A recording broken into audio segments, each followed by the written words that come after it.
আজকে জানো তো ভীষণ দৌড়াতে দৌড়াতে স্টেশনে এসেছি। তোমরা ভাবছো হয়তো যে আর নতুন কি, তুমি যখনই বলো তখনই একটাই কথা শুনেছি, দৌড়াতে দৌড়াতে স্টেশনে আসো। একদমই ঠিক। আজকে 10টা থেকে পড়া আছে, আর দেখো 10টা 15 বেজে গেছে, এখন ট্রেন আসেনি। আমি দৌড়াতে দৌড়াতে ফালতু আসলাম, জানো তো। ও, সব কিছু পরে বলবো, তার আগে একটা তোমাদের মনের যে কনফিউশন আছে সেটা ক্লিয়ার করি।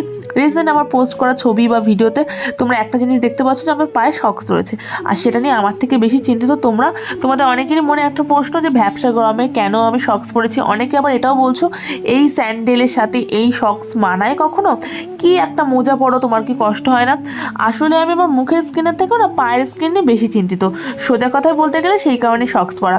আর তোমরা যারা আমাকে একটু ভালো করে অবজার্ভ করো তারা হয়তো এটা বুঝতে পেরেছো আমি ওয়েস্টার্নই পরি কিংবা ইন্ডিয়ান পরি, সবসময় কভার আপ ড্রেস পরতে বেশি কমফোর্টেবল, তাই পায়ের ক্ষেত্রে আমি সেটাই করি। আসলে না আমি আমার স্কিন নিয়ে ভীষণ অবসেসড, আর হেয়ার নিয়েও। ওই কারণে আমি ট্যান পুরুক পায়ের মধ্যে, সেটা একদম চাই না। ওই কারণে কভার করে রাখি। হাতের ক্ষেত্রেও তাই, দেখবে আমি হাতেও কিন্তু খুব একটা স্লিভলেস পরি না, খুব একটা কি, একদমই পরি না। আমি আশা করি তোমাদের মনের প্রশ্ন ক্লিয়ার করতে পেরেছি। আর এটা ঠিক শক্স নয়, এটা ওই স্কিন আর ভীষণ পাতলা, যেটা 12 মাস তুমি ক্যারি করতে পারো। আর তোমাদেরকে এত প্রশ্নের এত সুন্দর করে উত্তর দিতে দিতে আমি চলে এসেছি গোবরডাঙ্গাতে পড়তে যাব। আর আজকে জানো তো, শুধু পড়তে যাবো তা নয়, আজকে একটা নিমন্ত্রণ আছে। মানে আজকে হচ্ছে আমার মামার বার্থডে। অ্যাকচুয়ালি আজকে নয়, বার্থডে হচ্ছে মামার গতকাল ছিল। তা আমরা হচ্ছে আজকে সেলিব্রেট করছি, কারণ গতকাল শুক্রবার দিন ছিল। আর আমি এমনই পাবলিক, আমি আগে থেকে বলে দিয়েছি আমি শুক্রবার কিন্তু যাব না, কারণ শুক্রবার নিরামিষ হবে তোমাদের বাড়ি, ওই নিরামিষ তো খাবো না। তাই আজকে যাব, আগে পড়ে নেবো তারপরে যাব। মানে এই গোবরডাঙ্গাতেই মা বাড়ি, ওই জন্য আমার সুবিধা হয়েছে। মার ভাই হয়তো চলে আসবে, আমি পড়া থেকে গিয়ে তারপর আবার যাব। তো এখন চলে এসেছি যেখানে আমরা পড়ি, এখানেই পড়ি। কেউ আসেনি, দেখো আমি আর আমার এই বান্ধবীটি শুধু এসেছি।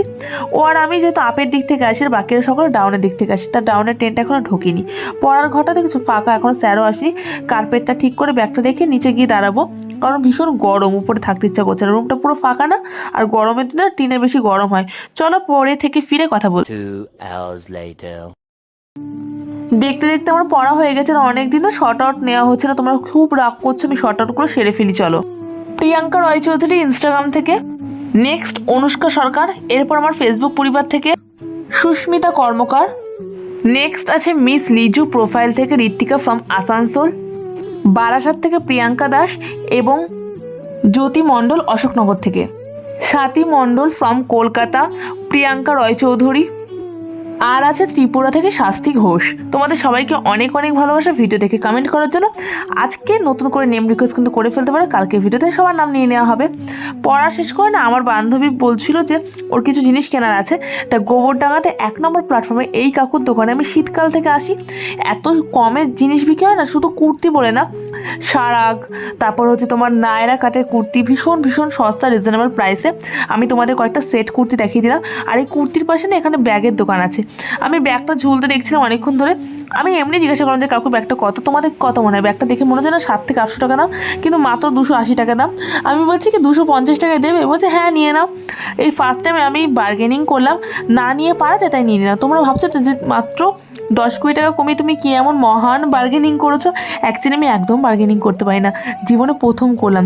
তাই ওই যে কেক কেনার জন্য টাকা এনেছিলাম, ওই টাকাটা ভেঙে ব্যাগ কিনে ফেলেছি। বাড়িতে গেলে না মা আমাকে ঝাঁটা নিয়ে বসে আছে, এখন আমাকে কেক নিতে হবে। মা আমার বার্থডেতে যাবো বলো না, মা আমাকে বলে গেছিলো যে তুই কেকটা নিয়ে যাস। মা অন্য গিফট নিয়েছে, কেকটা অ্যাকচুয়ালি আমি চয়েস করে নেবো ভেবেছিলাম। তো এখন দেখি এখানে ইউপিআই হয় কিনা, কারণ ক্যাশ তো আমি শেষ করে ফেলেছি। আর গোবরডাঙ্গাতে না মিয়া আমরের মন জিনিস দুটোই মুখোমুখি। আগে মন জিনিসটা হয়েছে, তা মন জিনিস থেকে আগে নিতাম, বাট এখানকার মন জিনিসে একদম ভালো কালেকশন না। তাই মন জিনিস আমার ফেভারিট হওয়া সত্ত্বেও আমি মিয়া আমর থেকে নিলাম। আর কেক নেওয়ার পর একটু আইসক্রিম নিয়ে নিলাম, ভীষণ গরম তো। এবার ভ্যানে উঠে পড়েছি, পুরো বাড়ি যাবো, মামাবাড়িতে যাবো।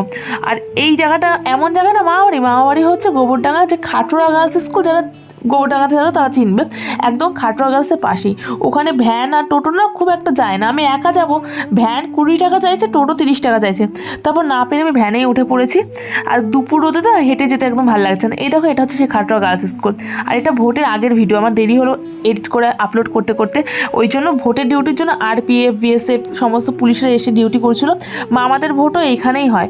আর ওই যে ওইটা হচ্ছে আমার মামা বাড়ি, তাও তোমার দেখাচ্ছে। এই যে গ্রিন কালার বাড়িটা দেখলে না, এর পেছনের বাড়িটা স্কাই ব্লু কালার গেট রয়েছে, ঠিক এই যে এইটা। চলে এসেছি, এখন দেখা যাক ভেতরে যাই। আমার না খুব খিদে পেয়েছে, আমি সেই কখন সকালবেলা পড়তে বেরিয়েছি তো, আর ভীষণ রোদ লেগেছে, আমার মাথা যন্ত্রণা করছে। আমি তোমাদের বলি না, রোদে বেরোলে আমার মাথা যন্ত্রণা করে। এই দেখো আমার ভাই, এখন খেতে বসবো। আমি আগেই এসে খাওয়া খাওয়া করছি, বলো কি লোভী না। ও তোমাদেরকে পরিচয় করাই, এটা হচ্ছে আমার ছোট দাদু, মানে এটা হচ্ছে আমার কাকা দাদু, আমার মায়ের কাকা বাড়ি এটা। তো এটা আমার মামা বাড়ি। আমার মা যেহেতু সিঙ্গেল চাইল্ড, মামা বাড়ি বলতে কিন্তু এটাই আমার। আমি তোমাদের খুব ভালো করে ডিটেলসে সব কিছু বলি, যেহেতু তোমরা আমার family member, another family member, তোমরা যাতে সব কিছু ভালোভাবে জানো বোঝো। আর আমাদের লাঞ্চ শুরু হয়ে গেছে, লাঞ্চে প্রথমে না পাঁপড় দিয়ে দিয়েছে মামি। তো পাঁপড় যখন দিয়েছে আমি একটু শুধু শুধু ট্রাই করি। আর এরপর চলে এসছে আমাদের পাতে হচ্ছে মুড়ি ঘন্ট ডাল। তার আগে বলে রাখি, যারা যারা বঙ্গলরা ফেসবুক পেজ ফলো না করে এমনি এমনি ভিডিওটা দেখছো, প্লিজ গাইস একটুখানি ফেসবুক পেজটা ফলো করে দিও। কারণ তোমাদের এক একজনে করা এক একটা ফলো না আমার কাছে অনেক বেশি ইম্পর্টেন্ট। শুধু ফলো বলে না, তোমাদের করা প্রত্যেকের মতামত আমার কাছে ভীষণ ইম্পর্টেন্ট, মানে আমাকে ভীষণ ইমপ্রুভ হতে সাহায্য করে। তাই তোমাদের আমার ভিডিও থেকে খারাপ লাগুক ভালো লাগুক, যে জায়গাটা আরও বেশি ডেভেলপ করা উচিত প্লিজ আমাকে জানিও, আমি সেরকম করার চেষ্টা করব। আর আজকের মেন আকর্ষণ হচ্ছে মাটন। এই মাটনের জন্য আমাদের বার্থডে, মামার বার্থডে পোস্টপন করা হয়েছে, যে শনিবার সেলিব্রেট করা হয়েছে, শুক্রবার দিন করা হয়নি। ভাবো তাহলে। Actually I am very much mutton lover. আর যারা জানো না যে ইনস্টাগ্রামে আমাকে ফলো করলে আমি একদিনের মধ্যে ফলো ব্যাক দিই, দেখো ডেসক্রিপশন বক্সে লিঙ্কটা রইলো, ফলো করে একটা মেসেজ করে রাখো। আজকে রাতে না পেলেও কালকে সকালের মধ্যে শিওর ফলো ব্যাক পেয়ে যাবে। আর বঙ্গলরা নামে আমার ইউটিউব চ্যানেল আছে, চাইলে চ্যানেলটিকে সাবস্ক্রাইব করে পাশে থাকতে পারো। চ্যানেলের লিঙ্ক দিয়ে রাখলাম। খাওয়া দাওয়া হয়ে গেছে, এখন আমরা রেস্ট নিচ্ছি। আর নেক্সট ব্যাচে খাওয়া দাওয়ার জন্য সবাই বসে পড়েছে। আমি এখন একটু ঘুমাবো, ঘুম থেকে উঠে আবার তোমাদের সাথে গল্প করবো, চলো। One eternity later. আসলে সকালবেলা উঠে না ওই স্কুটি চালানো প্র্যাকটিস করি, তো ওই জন্য আমি এত ভোর ভোর ঘুম থেকে উঠি। না ঘুমালে না আমার চোখের মধ্যে কেমন জ্বালা পোড়া করে। না হলে না এই ঘরের মধ্যে একটা ছোটোখাটো গোল মিটিং বসে পড়েছিল, ওই মিটিংয়ের মধ্যে আমি ঘুমিয়ে পড়েছি। ঘুম থেকে উঠে দেখো আমাকে কেমন এক্সস্টেড লাগছে, খুব গরম, ভীষণ গরম, চোখ মুখ একদম বসে পড়েছে। কারণ ওই সকালবেলা পড়তে বেরিয়েছিলাম তো, একদম মানে মুখটা ভীষণ ক্লান্ত লাগছে বলো। আর এই যে আমি উঠে দেখছি ভাই এখন বেলুন ফোলানো শুরু করেছে, হালকা করে, খুব ঘরোয়াভাবে সেলিব্রেশন হচ্ছে। আর এরকম ঘরোয়া পারিবারিক সেলিব্রেশন আমার ভীষণ ভালো লাগে। আমার নিজের জন্মদিন আমার এরকমভাবে সেলিব্রেট করতে ভালো লাগে। খুব আহামরি কিছু আমার পছন্দ নয়, খুব আহামরি লোক দেখানো জিনিস আমি পছন্দ করি না। যেখানে খুব আন্তরিকতা থাকবে আমার সেটাই পছন্দ। আমি এই জন্য তোমাদের সবসময় বলি আমার খুব দামি উপহার পছন্দ নয়। আমার মনে হয় বোন থেকে তোলা একটা ছোট্ট ফুল আমার কাছে অনেক বেশি ইম্পর্টেন্ট। হ্যাঁ, আমি বলছি না যে আমি আধুনিকতা বা আমার আকাঙ্ক্ষা নেই, আছে, কিন্তু আন্তরিকতাটা আমার কাছে অনেক বেশি ইম্পর্টেন্ট। আর আমি এই কেকটা এনেছিলাম সকালে, যেটা আমি তোমাদের তখন দেখাতে ভুলে গেছিলাম, তাতে কি এখন দেখাচ্ছি। আর আমরা দেখো ঘরের মধ্যে সবাই রেডি হয়ে নিয়েছে কেক কাটিং করে বেরিয়ে যাবার। আজকে কিন্তু শুধু মামার জন্মদিন না, আজকে আরও একটা অনুষ্ঠান। কি বলো তো, আজকে হচ্ছে কাকা দাদু আর কাকি দিদার অ্যানিভার্সারি। অ্যাকচুয়ালি ওদের অ্যানিভার্সারিটা আজকে ছিল, আর অ্যানিভার্সারি দিন মামার বার্থডে সেলিব্রেট করা হচ্ছে। মামার বার্থডে হচ্ছে আগের দিন। কি মজা না, ছেলের জন্মদিন আগের দিন, মা বাবার বিবাহবার্ষিকী পরের দিন। আর এখন হচ্ছে মামা কেক কাট করবে। আচ্ছা, আমার অনেক বন্ধুরা দেখি নতুন নতুন ভিডিও বানানো শুরু করেছে। আর অনেকের মনে অনেক প্রশ্ন, অনেকে আমাকে মেসেজ করে দেখি যে দিদি কী করে ব্যাকগ্রাউন্ডে গান অ্যাড করব বা কী করে আর্ন করা যায়। যে কোনো রকম কনফিউশনের জন্য আমাকে মেসেজ করতে পারো ইনস্টাগ্রামের ইনবক্সে কিংবা ফেসবুক পেজের ইনবক্সে। আমি আমার সমস্ত ভিউয়ার্স বন্ধুর সাথে কানেক্টেড থাকার চেষ্টা করি। দেখো আমাদের বার্থডে সেলিব্রেশন তো হয়ে গেছে, এবার নেক্সট হচ্ছে আমাদের অ্যানিভার্সারি সেলিব্রেশন। তো অ্যানিভার্সারি সেলিব্রেশনটা ভীষণ ঘরোয়াভাবে হচ্ছে, খুব বেশি আয়োজন এবার একদমই হয়নি। তো এই যে কাকা দাদু আর কাকি দিদা বসে পড়েছে, ওরা ভীষণ লজ্জা পাচ্ছিল। আমি বলছিলাম যে খাইয়ে দাও একে অপরকে, ওদেরকে অনেক আশীর্বাদ করো, জানি বাকি জীবনটা একসাথে থাকতে পারে। চলো বাই, দেখা হচ্ছে ধামাকাদার কোনো ভিডিও। সবাই